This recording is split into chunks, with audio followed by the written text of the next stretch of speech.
Sang Sabda sudah menjadi manusia dan tinggal di antara kita. Sahabat Sabda Hidup yang terkasih, jumpa kembali bersama saya, Frater Anton, calon imam Keuskupan Palangkaraya. Hari ini Selasa 24 November 2020, peringatan Santo Andreas Dunglac dan kawan-kawan. Perenungan kita hari ini diambil dari Injil Lukas bab 21 ayat 5 sampai dengan 11. Mari kita siapkan hati dan pikiran kita untuk mendengarkan dan merenungkan sabda Tuhan.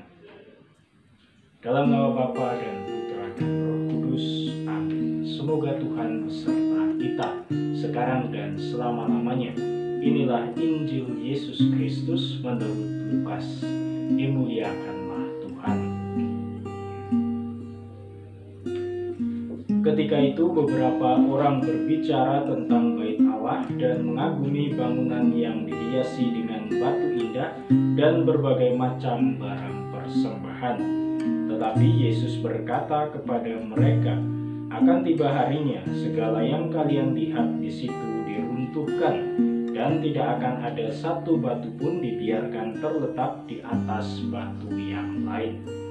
Lalu murid-murid bertanya, Guru, bila manakah hal itu akan terjadi, dan apakah tandanya kalau itu akan terjadi?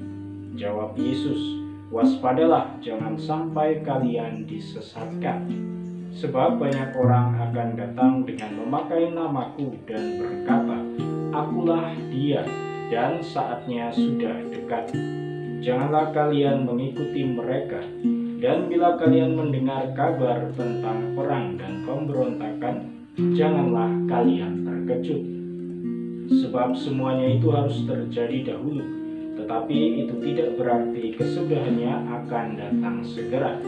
Kemudian Yesus berkata kepada mereka, bangsa akan bangkit melawan bangsa dan kerajaan melawan kerajaan.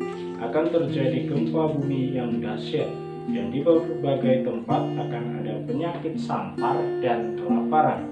Dan akan terjadi juga hal-hal yang mengejutkan dan tanda-tanda yang dahsyat dari langit. Demikianlah Injil Tuhan.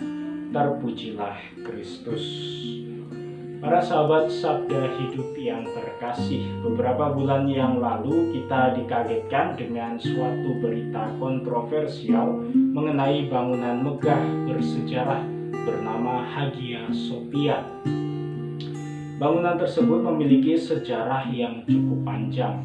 Awalnya area bangunan tersebut adalah sebuah kuil pagan zaman Kekaisaran Romawi. Kemudian berubah menjadi gereja kebijaksanaan ilahi sesuai namanya Hagia Sophia milik umat Katolik Ortodoks.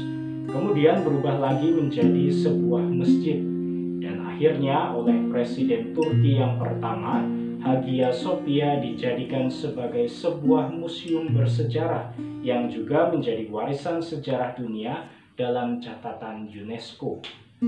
Namun oleh presidennya yang paling terakhir ini, yaitu Presiden Erdogan, beliau mengubah kembali status dari bangunan tersebut menjadi sebuah masjid.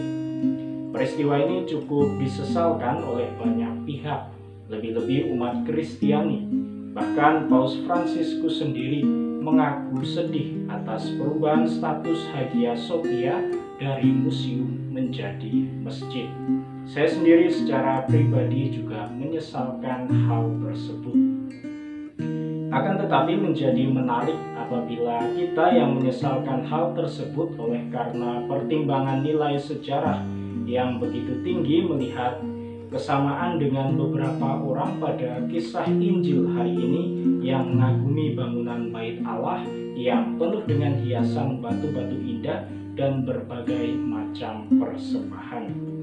Kita pun pasti juga akan kembali dikagetkan dengan pernyataan Yesus bahwa akan tiba harinya segala yang kalian lihat di situ diruntuhkan, dan tidak akan ada satu batu pun dibiarkan terletak di atas batu yang lain. Bisa jadi perkataan Yesus ini relevan dengan kita yang pada waktu itu atau bahkan juga sampai saat ini menyesalkan keputusan kontroversial terhadap bangunan sejarah Hagia Sophia. Apa sebenarnya maksud dibalik pernyataan Yesus itu yang kesannya juga cukup kontroversial? Saya rasa Yesus justru mau menyadarkan kita dari segala keterlenaan kita terhadap bangunan-bangunan megah, sekalipun bangunan tersebut adalah tempat-tempat ibadah. Lalu bagaimana dengan bangunan-bangunan gereja Katolik di seluruh dunia yang terbilang begitu banyak yang cukup megah? Sebutlah misalnya Basilika Santo Petrus, atau tidak usah jauh-jauh, lihat saja gereja Katedral Jakarta atau gereja-gereja megah lainnya dimanapun berada. Apakah itu berarti perjuangan para pastor paroki dan segenap umatnya yang bekerja keras mencari donasi untuk pembangunan gereja menjadi sia-sia? Apabila kita menaruh perhatian yang lebih terpusat dan mementingkan hal-hal lahiriah saja, maka tentunya semua itu akan menjadi sia-sia.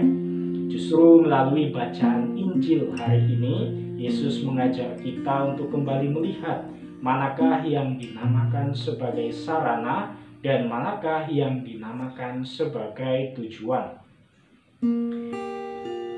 Bangunan gereja yang megah hanyalah sebatas sarana, sedangkan tujuan yang mesti kita capai ialah Allah sendiri dan misinya yang begitu luhur, yaitu menyelamatkan manusia. Keselamatan kita manusia dipandang oleh Allah sebagai suatu tujuan. Kita justru bisa belajar pula dari sosok orang kudus yang kita peringati pada hari ini, yaitu Santo Andreas Dunglac dan juga kawan-kawannya. Mereka adalah para martir di tanah misi Vietnam. Santo Andreas Dunglac adalah seorang imam diosesan dari Vietnam yang pada waktu itu bersama dengan para imam diosesan misionaris dari Paris dan juga beberapa imam Dominikan bermisi untuk mewartakan iman Katolik di Vietnam. Tujuan mereka ialah memperkenalkan Kristus kepada orang-orang Vietnam, sehingga mereka pun beroleh keselamatan.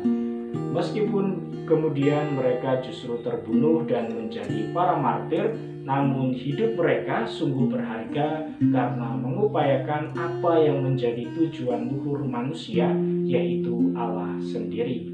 Maka para sahabat Sabda Hidup yang terkasih, semoga melalui Sabda Tuhan hari ini kita disadarkan untuk tidak melulu mengurusi hal-hal duniawi seperti sibuk mendandani bangunan gereja fisik yang bersifat sementara, tetapi lebih dari itu, kita diajak untuk juga mendandani bangunan gereja atau bait Allah dalam arti rohani, seperti disampaikan oleh Rasul Paulus dalam suratnya kepada jemaat di Korintus.